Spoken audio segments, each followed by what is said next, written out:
Good morning class 12th। आपको भक्तिन chapter पढ़ाया जा रहा था। भक्तिन चैप्टर में आपने देखा था कि कोयले की मोटी रेखा से अपने साम्राज्य की सीमा निश्चित करके जिस दिन भक्तिन चौके में प्रतिष्ठित हुई यानी बैठी, उस दिन ही लेखिका ने जान लिया कि इनके साथ अपनी असुविधाएं वह छिपाने लगी। सुविधाओं की चिंता करना तो दूर की बात। क्योंकि इनका साथ उनके लिए एक टेढ़ी खीर की तरह था, जो कि आप उसके आधार पे पढ़ के स्पष्ट था आपका। अब उन्होंने बताया है कि भक्तिन का स्वभाव था कि दूसरों को तो अपने मन के अनुसार बना लेती थी, लेकिन कभी भी अपने अंदर किसी भी प्रकार के परिवर्तन की कल्पना उनके लिए संभव नहीं था। दूसरों को अपने अनुसार बना लेने में आप खान पान के आधार पर स्पष्ट कर दीजिएगा, और अपने अंदर जो परिवर्तन न लाना वह रसगुल्ले इत्यादि का उदाहरण दिया गया। जो उन्होंने देखा गया कि पुकारें अपनी तो जो दंत कथाएं थी वह लेखिका को कंठस्थ करा दी थी, लेकिन मेरे बार बार समझाए जाने पर भी बुलाने पर जी कहने के स्थान पे आए कहना नहीं भूली। धोती को वैसे ही गंदी रखना, और जो मेरी धुली धोती थी उस धुली धोती को बार बार कहने के बावजूद भी वह इस तरह से लपेट के रख देती जिसके कारण कि उसमें सिलवटें पड़ गई। यहाँ तक आपका हो गया था। अब नेक्स्ट है कि भक्तिन अच्छी है यह कहना कठिन। क्या है कि उसमें दुर्गुणों का अभाव नहीं। अब दुर्गुण क्या था? वह सत्यवादी हरिश्चंद्र नहीं बन सकती, पर नरो व कुंजरो व कहने में भी विश्वास नहीं करते। नरो व कुंजरो व महाभारत के उससे लिया गया है, जिसमें कि धर्मराज युधिष्ठिर ने अश्वत्थामा के लिए प्रयोग किया था। इससे वह सत्यवादी हरिश्चंद्र तो नहीं बन सकती, लेकिन नरो व कुंजरो अर्थात धर्मराज युधिष्ठिर कहना भी गलत नहीं होगा। क्यों? मेरे जो इधर उधर पड़े पैसे रुपए रहते थे, उनको घर की किसी भी मटकी में वह अंतर्निहित हो जाते, अंतर्रहित हो जाते, और यह रहस्य भी सिर्फ भक्तिन जानती थी। और जब कोई भक्तिन उससे इस बात के लिए पूछता तो वह शास्त्रार्थ के लिए तुरंत चुनौती देने के लिए तैयार हो जाती, कि जिसको स्वीकार कर लेना कोई भी बड़े से बड़ा तर्क शिरोमणि भी संभव नहीं कर पाता। उसका यही कहना रहता था कि अपना घर ठहरा, रुपया पैसा इधर उधर पड़ा रहता है, इसलिए मैंने संभाल के रख दिया। क्या यह चोरी है? पहली चीज़ तो इसलिए आप दुर्गुणों के अभाव पे कर दीजिएगा। नेक्स्ट उसका देखिएगा, उसके जीवन का जो परम कर्तव्य, यानी कर्तव्य तो कर्तव्य का हुआ, और परम मान जो सबसे बड़ा कर्तव्य यही था कि जिस बात से मुझे क्रोध आ सकता है उसे बदल करके इधर उधर करके बताना। क्या झूठ है? इतनी चोरी, इतना झूठ। चोरी धर्मराज के लिए कहा गया अश्वत्थामा के आधार पे, और जो झूठ बोलती थी लेखिका को प्रसन्न करने के लिए, इतनी चोरी और इतना झूठ तो धर्मराज महाराज में भी होगा, नहीं तो वे भगवान को कैसे प्रसन्न कर सकते। अर्थात जिस प्रकार से युधिष्ठिर के लिए धर्मराज को प्रसन्न करना मुख्य दायित्व था, ठीक उसी प्रकार से भक्तिन का मुख्य उद्देश्य था लेखिका को प्रसन्न करना, जिसके कारण कि वह पैसे तो एक बात हो गई, और दूसरी बात थी कि वह लेखिका को जिस बात से गुस्सा आ जाए उस बात को वह इधर उधर अर्थात सच्चाई को न बता करके उसे इधर उधर करके बताना उसके जीवन का परम कर्तव्य था। नेक्स्ट है शास्त्र का प्रश्न। शस्त्र और शास्त्र में अंतर आप जानते ही हैं। शस्त्र हथियार के लिए, और शास्त्र माने ग्रंथों पुराणों वेदों में ऐसा लिखा है। शास्त्र का प्रश्न भी भक्तिन अपनी सुविधा के अनुसार सुलझा लेती है। मुझे स्त्रियों का सिर घुटाना अच्छा नहीं लगता। लेखिका कहती थी कि मुझे नहीं समझ में आता यदि वह विधवा हो भी गई, क्योंकि लेखिका स्वयं विधवा थी, लेकिन वह इन सब चीज़ों को, रूढ़िवादिता को और अंधविश्वास को नहीं मानती थी, जिसके कारण कहती थी मुझे स्त्रियों का सिर घुटाना अर्थात बाल मुड़वाना अच्छा नहीं लगता था। अतः भक्तिन को लेखिका ने रोका। उसने अकुंठित भाव से उत्तर दिया। अकुंठित भाव कि आप जानती नहीं हैं, जबकि ये तो शास्त्र में लिखा हुआ है। कुतूहल बस मैं पूछी बैठी क्या लिखा है। भाई लेखिका ने कहा कौन से शास्त्र, क्योंकि भाई वह खुद प्रधानाचार्य थी, पढ़ा रही है प्रयाग महिला विद्यापीठ में, तो उन्होंने कहा कि ये बताओ कि किस शास्त्र में और क्या लिखा है। उत्तर मिला तीरथ गए मुड़ाए सिद्ध, अर्थात जो से अपने सिर के बाल को मुड़ा लेता है उसको एक तीरथ जाने का फल मिल जाता है। कौन से शास्त्र का यह रहस्यमय सूत्र है? लेखिका ने पूछा ये बताओ कि ये कौन से शास्त्र का रहस्यमय सूत्र है।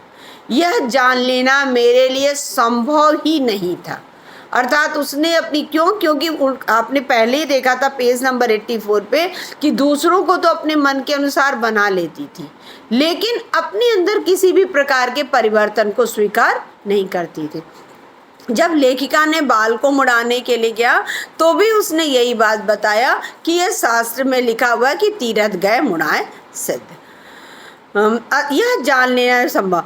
अतः मैं हार कर मौन ही रही और भक्तिन का चूड़ा कर्म अर्थात बालों को मुड़ाना हर बृहस्पतिवार को एक दरिद्र नापित के गंगा जल से धुले उस्तरे द्वारा यथा विधि निष्पन्न होता था। अर्थात प्रत्येक बृहस्पतिवार को दरिद्र यानी जो दीनहीन है, नापित यानी नाव के लिए प्रयोग किया गया, यानी बार्बर के लिए प्रयोग किया गया है, गंगा जल से धुले उस्तरे, क्योंकि आपको मालूम ही था कि वह छुआछूत को मानने वाली थी, इसलिए गंगा जल से धुले उस्तरे द्वारा उस्तरे, जिससे कि वह बाल को साफ करते हैं, यथा विधि अर्थात पूरे विधि विधान के साथ निष्पन्न होता था। अब नेक्स्ट पॉइंट देखिए, पर वह मूर्ख है या विद्या बुद्धि का महत्व नहीं जानता। अब यहाँ पे लेखिका असमंजस में है कि उसे किस प्रकार से माने कि वह मूर्ख है। क्यों? क्योंकि वह जिस प्रकार के कार्य करती है उससे हम उसे मूर्ख नहीं मान सकते, लेकिन साथ ही साथ ये लगता है कि वह विद्या और बुद्धि तो वही होगी जिसके पास की सही और गलत की पहचान होगी। तो विद्या बुद्धि का महत्व नहीं जानती, यह कहना असत्य कहना है। कैसे? अपने विद्या के अभाव को वह मेरी पढ़ाई लिखाई पर अभिमान करके भर लेती है। अर्थात वह पढ़ी लिखी नहीं है, लेकिन वह अपने आप को अनपढ़ नहीं समझती है, बल्कि वह अपनी जो पढ़ाई लिखाई, अपने जो पढ़ाई लिखाई का अभिमान है वो किससे? मेरी पढ़ाई लिखाई का अभिमान करके भर लेती है। कैसे? एक बार जब मैंने सब काम करने वालों से अंगूठे के निशान के स्थान में हस्ताक्षर लेने का नियम बनाया। अर्थात लेखिका कहती है मुझे अच्छा नहीं लगता था कि जो भी काम करने वाले विद्यालय में आते थे कर्मचारी इत्यादि, वह अंगूठे के निशान लगा करके अपनी जो भी तनख्वाह इत्यादि लेते थे। तो उन्होंने कहा कि अंगूठे के निशान के स्थान पे सब लोग हस्ताक्षर करें। तब भक्तिन बड़े कष्ट में पड़ गई, क्योंकि एक तो उससे पढ़ने की मुसीबत नहीं उठाई जा सकती थी।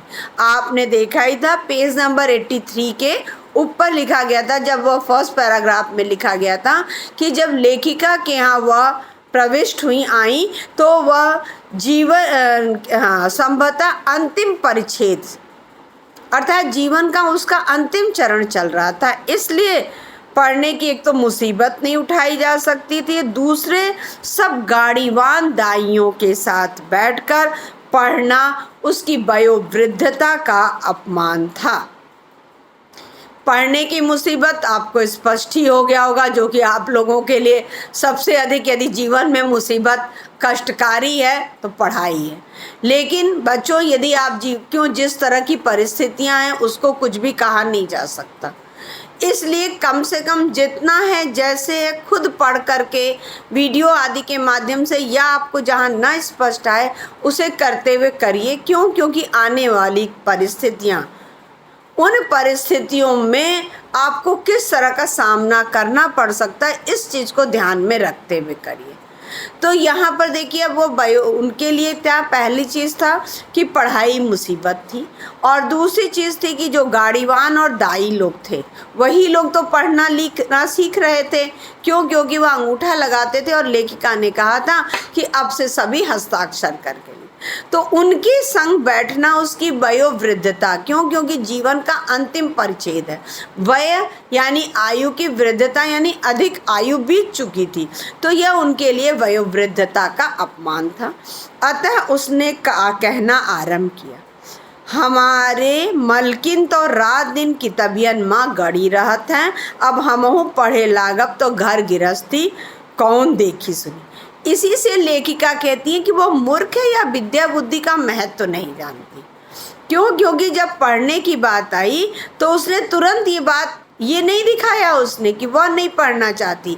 इस चीज़ को उसने कितने आराम से इस बात को कह दिया कि हमारी मालकिन तो रात दिन किताब में गड़ी रहती हैं, अर्थात रात दिन पढ़ती रहती हैं, अगर हम भी पढ़ने लगेंगे तो इस घर गृहस्थी को कौन देखे। पढ़ाने वाले और पढ़ने वाले दोनों पर इस तर्क का ऐसा प्रभाव पड़ा कि भक्तिन इंस्पेक्टर के समान क्लास में घूम घूम कर किसी के आई की बनावट, किसी के हाथ की मंथरता, किसी की बुद्धि की मंदता पर टीका टिप्पणी करने का अधिकार पा गई। यहाँ पर देख लीजिए, पढ़ाने वाले और पढ़ने वाले। पढ़ाने वाले अर्थात महादेवी का जो आदेश था उनके लिए, लेखिका के आदेश के अनुसार जो पढ़ाने वाले थे उनका भी कहना था हाँ वो सही कह रही हैं, क्योंकि लेखिका स्वयं रात दिन किताब में गड़ी रहती हैं। और जो पढ़ने वाले गाड़ीवान दाई इत्यादि थे उनमें ऐसा प्रभाव पड़ा कि अब वो अपने आप को क्या इंस्पेक्टर के समान क्लास में घूम घूम कर आई की बनावट, जो लोग लिख रहे हैं वो अगर गंदा है तो उसके पे टीका टिप्पणी करना, हाथ की मंथरता अर्थात बहुत धीरे धीरे मंथरता यानी धीमे धीमे लिखने पर, किसी की बुद्धि की मंदता अर्थात जब वो देख रही हैं पढ़ाने वाला समझा रहा है लेकिन फिर भी वह नहीं समझ रहा है तो बुद्धि की मंदता पर टीका टिप्पणी करने का अधिकार पा गए।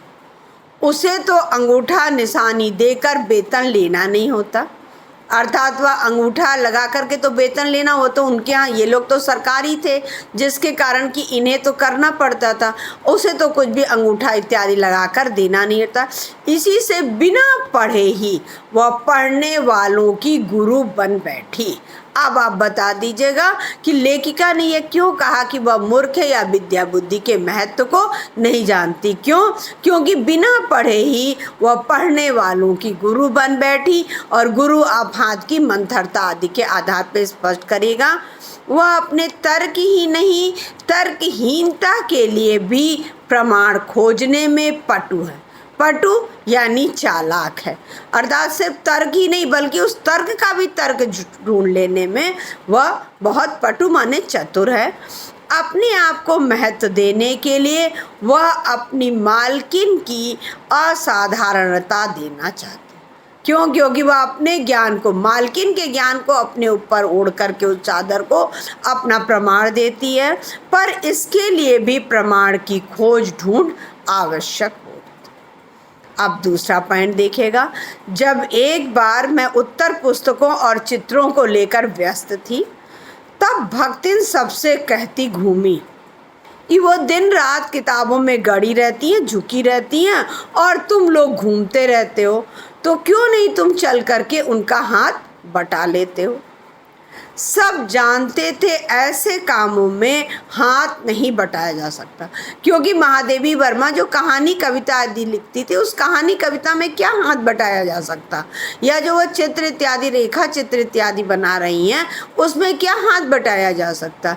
इसलिए कहा गया कि सब लोग इस बात को जानते थे, अतः उन्होंने असमर्थता व्यक्त की। भक्तिन से पिंड छुड़ाया, अर्थात क्यों? क्योंकि भक्तिन तो अपनी तर्क नहीं बल्कि तर्कहीनता से सबको शांत करती थी, इसलिए उन लोगों ने अब इस कार्य को वह क्या बताएं कि ये तो उनकी अपनी सोच है जिसको कि वह प्रकट करें, उसमें हम लोग कैसे कर सकते हैं। तो जब उन्होंने बस इसी प्रमाण के आधार पर उसकी सब अतिशयोक्तियाँ अमर बेल सी फैलने लगी। अतिशयोक्ति होती जब बहुत बढ़ा चढ़ा करके कोई बात कही जाती है।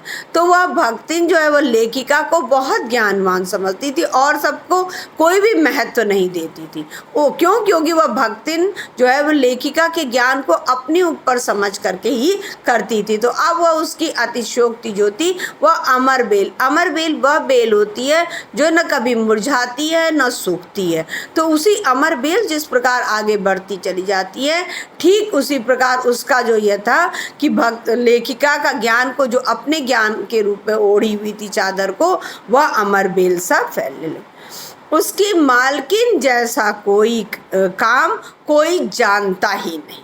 अर्थात क्या अतिशयोक्ति थी, क्या अमर बेल था कि उसकी मालकिन जैसा काम कोई जानता ही नहीं, इसी से तो बुलाने पर भी कोई हाथ बटाने की हिम्मत नहीं करता।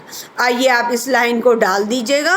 क्योंकि जब यदि आ जाएगा कि क्या अतिशयोक्ति अमर बेल सी फैलने लगी थी, तब आप बता दिएगा क्योंकि उसका कहना था कि उसकी मालकिन जैसा काम कोई जानता ही नहीं, इसी से तो बुलाने पर भी कोई हाथ बटाने नहीं आता है। यहाँ तक करा दिया गया है। और भक्तिन के चैप्टर की जो आपकी मुख्य विशेषता भक्तिन की है, क्योंकि चरित्र चित्रण भी इसका पूछा जा सकता है। तो जो हर पैराग्राफ, इसीलिए हम पैराग्राफ पे आपको रोक रहे हैं और बोल रहे हैं कि हर पैराग्राफ से एक एक पॉइंट उठाइएगा कि ये इसके अंदर विशेषता है, और फिर उस विशेषता को आप अपने शब्दों में स्पष्ट करते हुए और उसे लिख दीजिए। 2 है क्वेश्चन आपके लिए इसमें से इम्पॉर्टेंट बन रहा है। एक तो आप इसका चरित्र चित्रण देख लीजिए भक्तिन का, और दूसरा इसके माध्यम से लेखिका ने क्या संदेश दिया है वह अंत में आपको स्पष्ट हो जाएगा। लेकिन बीच बीच से जो पॉइंट आप है उसे बनाते जाइए।